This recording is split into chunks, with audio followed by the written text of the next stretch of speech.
Calculate the percentage slip in a three-phase induction motor having 6 poles with a frequency of 50 Hz running with actual speed of 960 RPM. Which are the 2 points that the brush contact resistance measured in DC machine? DC মেশিনের কোন দুটি পয়েন্টের মধ্যে brush contact রোধ পরিমাপ করা হয়? What is the formula to calculate armature current taken by the DC shunt motor? DC shunt মোটরের দ্বারা যে পরিমাণ আর্মেচার কারেন্ট টানা হচ্ছে তার মান কত? চলে যাচ্ছি আমাদের আজকের ওয়ার্কশপ ক্যালকুলেশনের পঞ্চম প্রশ্নে। What is the name of booklet the rates of various terms are indicated? Which turbine is used for high head in the hydral power plant? Hydro power প্ল্যান্টে হাই হেডের ক্ষেত্রে কোন ধরনের টারবাইন আমরা ইউজ করতে পারি? Which is the static machine that increase or decrease the AC voltage? AC ভোল্টেজকে বাড়াতে অথবা কমাতে সক্ষম একটি স্থির ইলেকট্রিক্যাল মেশিনের নাম। সুপ্রিয় দর্শক, আশা করি সকলেই ভালো আছেন এবং সুস্থ আছেন। আপনারা পুনরায় দেখছেন আমার electrical study related YouTube channel Sudiptosh electrical academy. আজ আমরা আপনাদের জন্য পুনরায় নিয়ে এসেছি 2025-এর 17 এপ্রিল আগস্ট মাসের ইলেকট্রিশিয়ান সেকেন্ড ইয়ারের যে সাপ্লিমেন্টারি এক্সামটি হয়েছিল সেই এক্সামের একটি কোয়েশ্চেন অ্যান্সার সেট। এই কোয়েশ্চেন অ্যান্সার সেটটির মধ্যে টোটাল 75টি কোয়েশ্চেন আছে। যে 75টি কোয়েশ্চেনের মধ্যে প্রথম 15 নম্বর কোয়েশ্চেন পর্যন্ত আমরা এর আগের ভিডিওতে আপনাদের সঙ্গে সলভ করে দেখিয়েছিলাম এবং তারই সাথে সাথে তার যে সমস্ত হেল্পিং ডায়াগ্রামস এবং হেল্পিং ফর্মুলাস আছে বিভিন্ন ধরনের ম্যাথামেটিক্যাল প্রবলেমসগুলিকে সলভ করার জন্য সেগুলি আপনাদের সঙ্গে শেয়ার করেছিলাম। তো যারা এখনও ভিডিওটা দেখেননি, ভিডিওটা অবশ্যই উপরের আই বাটন এবং নিচের ডেসক্রিপশন বক্সের লিঙ্ক দেওয়া আছে, সেখান থেকে অবশ্যই দেখে নেবেন। তাহলে আপনাদের মূল্যবান যে সমস্ত কোয়েশ্চেন যেগুলি ITI CBT 2025-এ আসতে চলেছে সেই সমস্ত কোশ্চেনগুলি আপনাদের একটিও মিস হবে না এবং আপনারা টোটাল নাম্বারটাই কিন্তু গ্যাদার করতে পারবেন। তো আজ আমরা এই ভিডিওর মধ্যে দিয়ে শুরু করব আমাদের 16 নম্বর কোয়েশ্চেন থেকে কোয়েশ্চেন অ্যান্সার সেশন। তো চলুন শুরু করা যাক। কিন্তু ঠিক তারই আগে, ভিডিওটি শুরু করার আগে আমরা DJI এই কোম্পানিটির একটি ইনোভেটিভ প্রোডাক্ট সম্পর্কে একটু জেনে নেব। Today guys, I'm going to show you how I use the DJI Mic 2 to get crispy al dente audio, and when I say al dente is because we're shooting an Italian. তো আপনারা এখানে যে মাইকটি দেখলেন সেই মাইকটি একটি noiseless mic. আপনি হাটে বাজারে রাস্তায় যে কোনো জায়গাতে যত রকম সাউন্ডই আপনার পাশাপাশি থাকুক না কেন, সমস্ত সাউন্ডগুলিকে কিন্তু অমিট করে শুধুমাত্র আপনার সাউন্ডকেই আপনার দর্শকদের সামনে তুলে ধরতে সাহায্য করবে। তো যদি প্রোডাক্টটি আপনাদের পারচেস করতে হয় তাহলে অবশ্যই পারচেস লিঙ্ক ভিডিওর ডেসক্রিপশন বক্সে দেওয়া হচ্ছে এবং এই প্রোডাক্টটির পারচেস লিঙ্ক অবশ্যই আমার এই ভিডিওর যে প্রোডাক্ট সেকশন সেখানেও অবশ্যই আপনারা পেয়ে যাচ্ছেন। তো চলুন শুরু করছি আজকের ভিডিও। তো দেখুন, আমাদের এখানে আজকের 16 নম্বর কোশ্চেনে আছে calculate the percentage slip in a three phase induction motor having 6 poles with a frequency of 50 hertz running with actual speed of 960 RPM। 960 RPM-এর প্রকৃত গতিতে 50 হার্জ ফ্রিকোয়েন্সি সহ 6টি খুঁটিযুক্ত একটি থ্রি-ফেজ ইন্ডাকশন মোটরের শতাংশ স্লিপ গণনা করুন। বাংলাটা বুঝতে হয়তো একটু অসুবিধা হবে, একটু সহজ করে বলি যে একটি motor induction motor, three-phase induction motor, সেটি সাধারণত 6 পোলের একটি ইন্ডাকশন মোটর এবং যেটি 960 RPM-এ ঘুরছে, তার পার্সেন্টেজ স্লিপের মান আমাদের এখান থেকে বার করতে দিয়েছে। তো আমাদের এখান থেকে পার্সেন্টেজ স্লিপের যে ফর্মুলাটি আছে সেই ফর্মুলাটি প্রথমেই এখান থেকে আমাদেরকে জেনে নিতে হবে। তো আমরা এখান থেকে পার্সেন্টেজ স্লিপের ফর্মুলাটি লিখছি। Percentage slip equals to NS minus NR by NS into 100। তাহলে এখানে NS কোনটা এবং NR কোনটা? তাহলে NS তো আমাদের এখানে বের করে নিতে হবে, কারণ এখানে আমাদের 6 পোল দেওয়া আছে। 6 পোল যুক্ত একটি থ্রি-ফেজ ইন্ডাকশন মোটরের NS বের করার ফর্মুলা হচ্ছে NS equals to 120 F by P। তো এখান থেকে যদি আমরা 120 ইন্টু F করি, অর্থাৎ F হচ্ছে 50, তাহলে আমাদের ওপরে এসে দাঁড়ায় 6000 এবং নিচে যদি 6 দিয়ে আমরা ভাগ করি তাহলে আমাদের এখানে এসে দাঁড়াচ্ছে 1K। তাহলে 1K বা 1000 হচ্ছে এই থ্রি-ফেজ ইন্ডাকশন মোটরটির সিঙ্ক্রোনাস স্পিডের ভ্যালু। তাহলে এই NS-এর জায়গায় আমরা এখানে এখন 1000 পুট করতে পারি এবং NR আমাদের প্রশ্নতে দিয়ে আছে মোটরটির প্রকৃত গতি বা রানিং স্পিড হচ্ছে 960 RPM। তাহলে হোল টোটাল অবস্থাটি এখান থেকে এসে দাঁড়ালো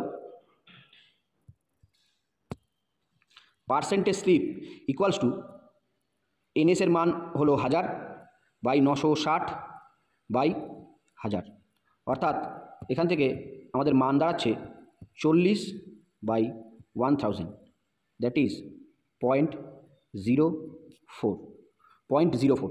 তাহলে 0.04 এখানে ইন্টু 100 গুণ করতে হবে।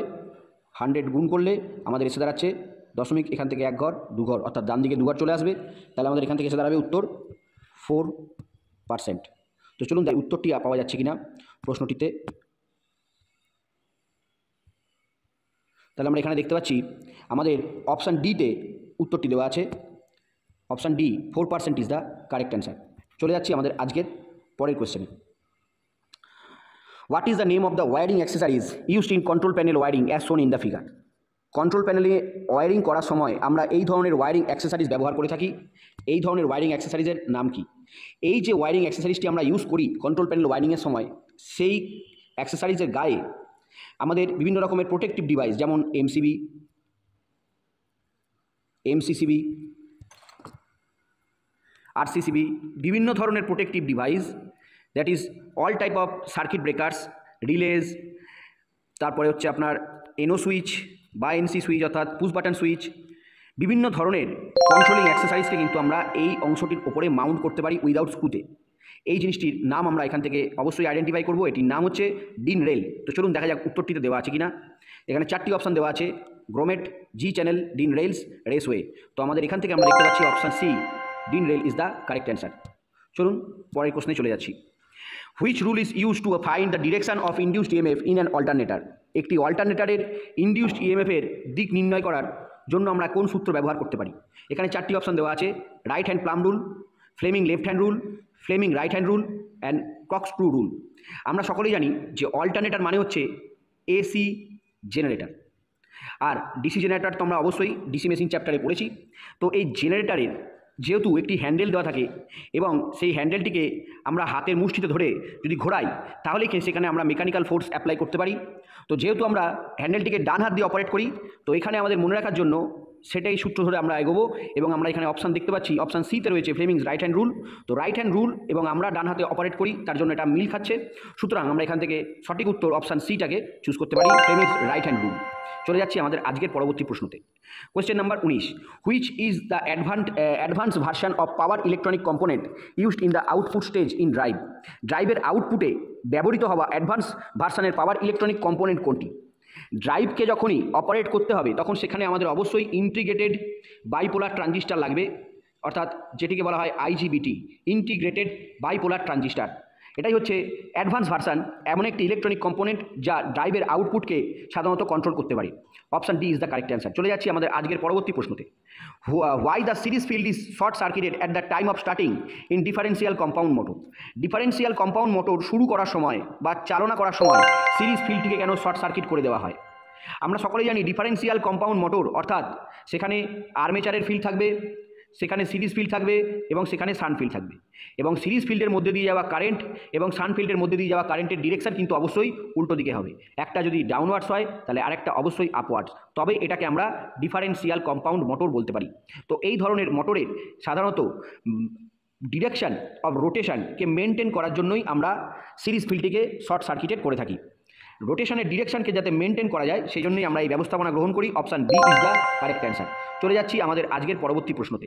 What is the synchronous speed of a 3-phase induction motor having 6 pole at a frequency of 50 hertz? 50 ফ্রিকোয়েন্সিযুক্ত 6টি পোল বিশিষ্ট একটি 3-phase ইন্ডাকশন মোটরের সিঙ্ক্রোনাস স্পিড কত হতে পারে? তাহলে আমরা সিঙ্ক্রোনাস স্পিডের সূত্র এর আগেই 1 নম্বর প্রশ্নটিতে অর্থাৎ আজকের 16 নম্বর প্রশ্নটিতে জানতে পেরেছি। NS = 120 × F/P, যেখানে F হলো সাপ্লাই ফ্রিকোয়েন্সি, P হচ্ছে নাম্বার অফ পোল। তাহলে যদি আমরা এখান থেকে এই মানগুলোকে এখানে বসাই তাহলে 120 × 50 বাই পোল সংখ্যা হচ্ছে 6, তাহলে 6 দিয়ে একে ভাগ করলে এখানে আসছে 20, তাহলে 50 × 20 = এসে যাচ্ছে আমাদের 1000। তাহলে এখান থেকে আমাদের option A 1000 RPM is the correct answer. চলে যাচ্ছি আমাদের আজকের পরবর্তী প্রশ্নতে। Which method is use to improve the insulation resistance in DC generator? DC জেনারেটরের ইনসুলেশন রোধের উন্নতির জন্য কোন পদ্ধতি ব্যবহার করা যেতে পারে? এখানে 4টি অপশান দেওয়া আছে, running the machine with overload, keep the machine ideal, blowing hot air into the machine, replacing the ব্রাসেস frequently. আমরা সকলেই জানি যারা আমরা ডিসি জেনারেটর বা ডিসি মোটর বা এসি মেশিনসের ওয়াইন্ডিং নিয়ে পড়াশোনা করেছি তারা আমরা শিখেছি যে যদি ইনসুলেশন রেজিস্ট্যান্সের মান বাড়াতে হয় তাহলে রিওয়াইন্ডিং করার সময় অবশ্যই স্টেটরে বা রোটরের যে সমস্ত স্লটগুলি আছে সেই স্লটগুলিতে কিন্তু আমাদের হট এয়ার ব্লো করতে হবে, যাতে সেই স্লটের মধ্যেখানে থেকে যাওয়া যে সমস্ত ময়েশ্চারাইজার সেই ময়েশ্চারটাকে আমরা সেখান থেকে কিন্তু ড্রাই করতে পারি, অ্যাবজর্ব করে নিতে পারি। তো option C is the correct answer. চলে যাচ্ছি আমাদের আজকের পরবর্তী প্রশ্নতে। Why negative feedback is required in amplifier circuit? Amplifier সার্কিটে কেন নেগেটিভ ফিডব্যাক জরুরি? আমরা সকলেই জানি যে অ্যাম্প্লিফায়ার সার্কিট হচ্ছে এমন একটি ইলেকট্রনিক সার্কিট যেখানে কিন্তু ডিস্টরশন প্রচুর পরিমাণে হতে থাকে। তো এই ডিস্টরশনকে যদি আমাদের কমাতে হয় তাহলেই কিন্তু আমাদের সেক্ষেত্রে নেগেটিভ ফিডব্যাকের মান জরুরি। তো option D is the correct answer. চলে যাচ্ছে আমাদের আজকের পরবর্তী প্রশ্নে। What is the minimum permissible single phase working voltage if the declared voltage is 240 volt as per ISI? ISI নিয়ম অনুসারে প্রকাশিত ভোল্টেজ 240 ভোল্ট হলে সিঙ্গেল ফেজের কার্যকারী অনুমোদনযোগ্য সর্বনিম্ন ভোল্টেজের মান কত? সব থেকে কম পরিমাণ ভোল্টেজের মান আমাদের এখানে বলতে চেয়েছে, যদি এখানে ম্যাক্সিমাম ভোল্টেজের মান 240 ভোল্ট দেওয়া থাকে, তাহলে আমরা জানি যে ম্যাক্সিমাম এই মানটিকে যদি আমরা √2 দিয়ে ভাগ করি তাহলে আমাদের এখান থেকে RMS এর মান বেরোয়। 240কে √2 দিয়ে ভাগ করলে আমাদের এখানে উত্তর এসে দাঁড়ায় 228 volt. Option C is the correct answer. চলে যাচ্ছি আমাদের আজকের পরবর্তী প্রশ্নে। এখানে একটি ডায়াগ্রাম সম্বলিত কোশ্চেন দেওয়া আছে, যে কোশ্চেনটিতে বলা হচ্ছে what is the operation in rewinding process? Rewinding প্রসেসের সময় এই যে অপারেশনটি দেখানো হচ্ছে, একটি মেটাল কোনো প্লেট স্টেটারের স্লটের মধ্যে গুঁজে দেওয়া আছে এবং সেখানে ওপর থেকে হ্যামার দিয়ে মারা হচ্ছে। তাহলে এই প্রসেসটায় আমরা বেসিক্যালি কী বুঝতে পারছি? এই যে স্লটগুলি আছে, এই স্লটের মাঝখানে অনেক সময় ইনসুলেশন পেপার, গালা অথবা অনেক সময় ওয়াইন্ডিংয়ের তার টুকরো হয়ে আটকে থাকে। সেই সমস্ত ওয়েজেসগুলিকে বা অব্যবহৃত অংশগুলিকে যদি স্লট থেকে বাইরে বের করতে হয়, সেই সময় আমরা কিন্তু এরকম একটা মেটাল প্লেট সেই স্লটের মধ্যে বা খাঁজের মধ্যে ঢুকিয়ে মেটাল প্লেটটির ওপর থেকে যদি হ্যামার করি তাহলে তার ভেতর থেকে সমস্ত জঞ্জাল পরিষ্কার করতে পারি। তাহলে এক্ষেত্রে আমাদের অপশান দেখে নিতে হবে, রিমুভিং দ্য ওয়েজেসগুলি খোলা হচ্ছে বা রিমুভ করা হচ্ছে। Option B is the correct answer. চলে যাচ্ছে আমাদের আজকের পরবর্তী প্রশ্নে। Which type of line insulator is used at the dead ends of the HT overhead lines? বলতে চাইছে যে আমাদের মাথার ওপর দিয়ে যে লাইন যায়, সেই লাইনে একদম শেষ প্রান্তে কোন ধরনের লাইন ইনসুলেটর ব্যবহার করা হয়? তো আমরা পাশে ছবিটা দেখছি, একদমই শেষে, অর্থাৎ ধরে নিন এখানে যদি একটি ট্রান্সফর্মার স্ট্রাকচার থাকে, সেখান থেকেই আমাদের কিন্তু কন্ডাক্টরটা চলা শুরু হয়। তাহলে এটাই হচ্ছে তার লাস্ট প্রান্ত বা ডেড এন্ড। তাহলে এই ডেড এন্ড সেকশানে আমরা বেসিক্যালি ডিস্ক ইনসুলেটর লাগিয়ে রাখি। আপনারা দেখতে পাচ্ছেন এখানে গোল গোল ডিস্ক ইনসুলেটর লাগানো আছে। এই ডিস্ক ইনসুলেটর থেকেই কিন্তু আমাদের কন্ডাক্টর চলা শুরু হয়। তো এক্ষেত্রে option A disk insulator is the correct answer. চলে যাচ্ছি আজকের পরবর্তী প্রশ্নে। Why DC supply is necessary for synchronous motor operation? Synchronous মোটরের অপারেশনের জন্য ডিসি সাপ্লাই কেন প্রয়োজন হয়? আমরা সকলে জানি সিঙ্ক্রোনাস মোটর হচ্ছে ডাবলি excited motor, DOUBLEY, ডাবলি excited motor. কারণ এই মোটরের ক্ষেত্রে এর স্টেটারে 3 ফেজ এসি সাপ্লাই দেওয়া হয় এবং এর রোটারে ডিসি সাপ্লাই দেওয়া হয়। 3 ফেজ এসি সাপ্লাই দেওয়ার কারণে এই মোটরের ভেতরে রোটেটিং ম্যাগনেটিক ফিল্ডও তৈরি করে, কিন্তু আর্মেচারটিকে সেই একই স্পিডে ঘোরানোর জন্য আমাদের রোটরটিকে বা আর্মেচারটিকে আমাদের বাইরে থেকে এক্সটার্নাল ডিসি সাপ্লাই বা এক্সটার্নাল ডিসি ফিল্ড সাপ্লাই দিয়ে রাখতে হয়। তো এক্ষেত্রে option B, run the motor at synchronous speed, this is the correct option. চলে যাচ্ছি আমাদের আজকের পরবর্তী প্রশ্নে। Which is the most effective method of balancing armature? আর্মেচারকে ব্যালেন্সিং করতে গেলে এই পদ্ধতিগুলির মধ্যে সবথেকে গ্রহণযোগ্য পদ্ধতি কোনটি? একমাত্র ডাইনামিক ব্যালেন্সিং হতে পারে এটির সঠিক উত্তর। Option C is the correct answer. চলে যাচ্ছি পরবর্তী প্রশ্নে। What is the function of IGBT in AC drive? AC ড্রাইভে IGBT কেন ব্যবহার করা হয় বা তার কাজ কী? সাধারণত আমরা যে এসি সাপ্লাইটা মোটরে দিচ্ছি, সেই সাপ্লাই বা পাওয়ারকে কন্ট্রোল করার জন্য আমরা basically integrated bipolar transistor AC drive সার্কিটে ইউজ করে থাকি। Option D is the correct answer. চলে যাচ্ছি পরবর্তী প্রশ্নে। Which is a active component? Active component এবং প্যাসিভ কম্পোনেন্ট এই কথা দুটি তো আমরা শুনেছি, কিন্তু এগুলি আসলে কি আমরা জানি না। ইলেকট্রিক্যাল সার্কিটে, কোর ইলেকট্রিক্যাল সার্কিটে যে সমস্ত কম্পোনেন্টগুলি ব্যবহার করা হয়, যেমন রেজিস্টার, ইন্ডাক্টার, ক্যাপাসিটার, এগুলি সবই হচ্ছে প্যাসিভ কম্পোনেন্ট। এবং ইলেকট্রনিক সার্কিটে যে সমস্ত প্যারামিটারগুলি ব্যবহার করা হয়, ট্রানজিস্টার, ডায়োড, মসফেট, ফেট, IGBT, এই সমস্তগুলোই কিন্তু হচ্ছে অ্যাক্টিভ কম্পোনেন্ট। তো ইলেকট্রনিক সার্কিটে আমরা যে সমস্ত ছোটো ছোটো কম্পোনেন্টগুলি ব্যবহার করে থাকি, তার মধ্যে এখানে অপশানগুলির মধ্যে একমাত্র option B, transistor, is the correct answer. চলে যাচ্ছি আমাদের পরবর্তী প্রশ্নে। Which energy is converted into electrical energy by generator? জেনারেটরের মাধ্যমে কোন শক্তি বৈদ্যুতিক শক্তিতে রূপান্তরিত হয়? আমরা জানি, একটু আগেই আমরা বললাম যে জেনারেটরের একটা হ্যান্ডেল বা শ্যাফট বাইরের দিকে বেরোনো অবস্থায় থাকে এবং সেই হ্যান্ডেলের সঙ্গেই আমরা হাতের মুষ্টিতে ধরে সেটিকে আমরা কিন্তু রোটেশন দিই, ফলে সেখানে মেকানিক্যাল ফোর্স আমরা অ্যাপ্লাই করি। তাহলে জেনারেটরের মাধ্যমে সাধারণত মেকানিক্যাল এনার্জি বা যান্ত্রিক শক্তিকে আমরা বৈদ্যুতিক শক্তি বা ইলেকট্রিক শক্তিতে রূপান্তরিত করি। Option C, mechanical, is the correct answer. আজকের পরবর্তী প্রশ্ন। Which are the 2 points that the brush contact resistance measured in DC machine? DC মেশিনের কোন দুটি পয়েন্টের মধ্যে ব্রাশ কন্ট্যাক্ট রোধ পরিমাপ করা হয়?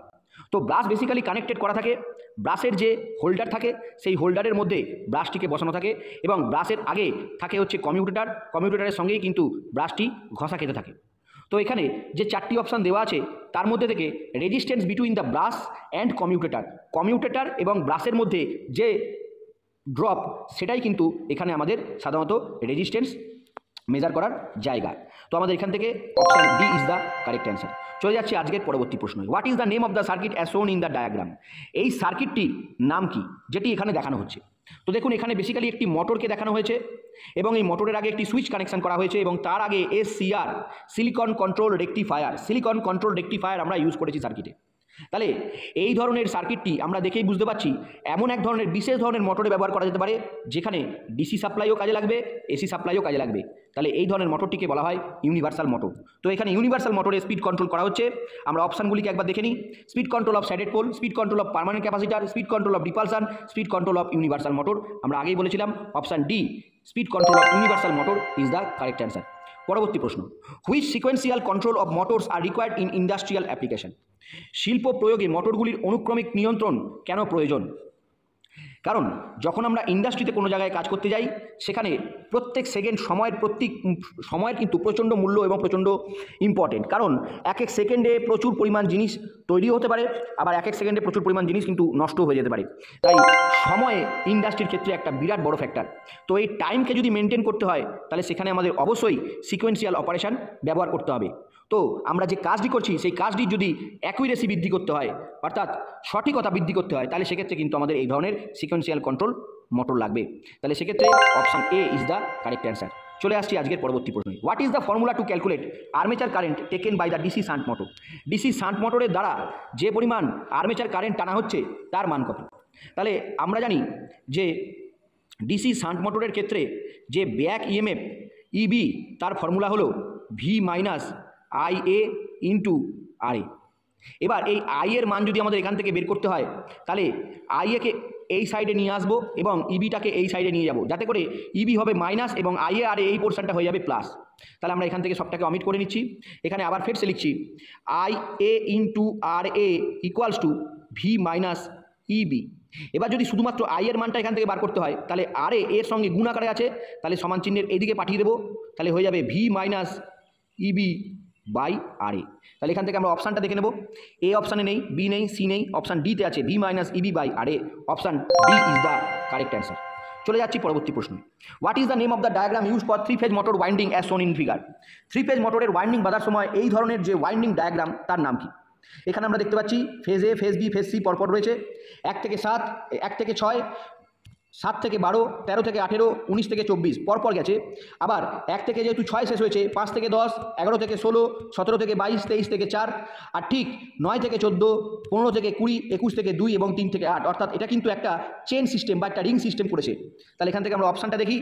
এখানে আমাদের অপশান দেওয়া আছে ring, development, coil connection, end connection.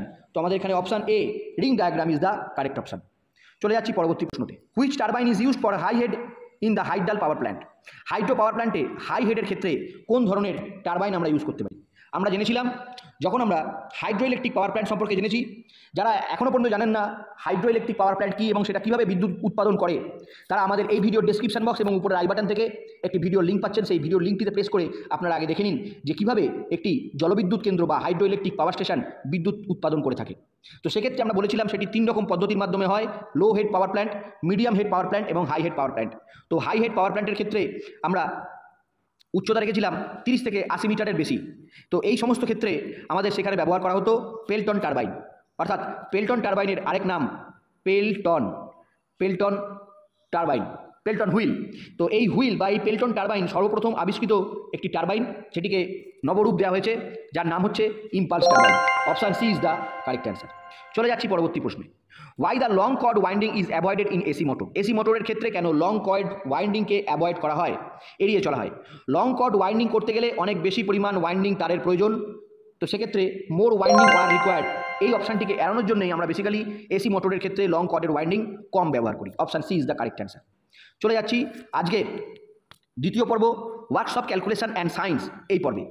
এই সায়েন্স এই চ্যাপ্টারের বা এই অংশের প্রথম প্রশ্ন, what is the unit of strain? স্ট্রেনের ইউনিট কি? তো আমরা বেসিক্যালি জানি যে স্ট্রেন ইকুয়ালস টু আমরা বলতে পারি ডেল এল বাই এল। তাহলে ডেল এল মানে কি? Change in length by its original বা ইনিশিয়াল লেন্থ। তাহলে এক্ষেত্রেও লেন্থ এবং নিচেও লেন্থ আর লেন্থের ইউনিট যাই থাকুক না কেন, যদি কেটে যায় তাহলে সেখানে কোনো ইউনিট থাকবে না, সেটি হবে নো ইউনিট। তাহলে আমাদের এখান থেকে option D is the correct answer. What is the formula for a to the power m into a to the power n? এখানে যে ম্যাথ ফর্মুলাটি দেওয়া আছে এটি বেসিক্যালি ল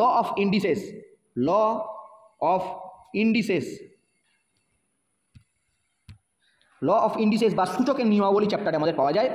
সেক্ষেত্রে আমরা এই যে মাথায় যখন পাওয়ারগুলি আলাদা থাকবে এবং সেক্ষেত্রে বেসটা যখন একই থাকবে, মাথার পাওয়ারগুলি যখন আলাদা থাকবে, তখন মাথার পাওয়ারগুলিকে আমরা বেসটির মাথায় যোগ আকারে লিখতে পারি। তাহলে এক্ষেত্রে আমাদের অপশান এসে দাঁড়াবে a to the power m plus n। চলে যাচ্ছি 3 নাম্বার প্রশ্নতে। What is the principal is denoted in simple interest calculation?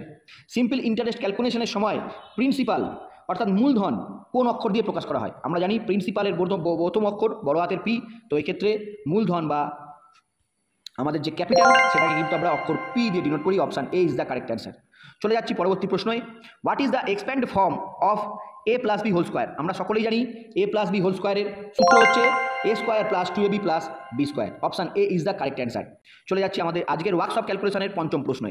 What is the name of booklet the rates of various terms are indicated? একটি পুস্তকের নাম বলো যেই পুস্তকটির মধ্যে বিভিন্ন রকম জিনিসের মানগুলি অর্থাৎ বিভিন্ন ধরনের জিনিসের রেট চার্ট দেওয়া থাকে।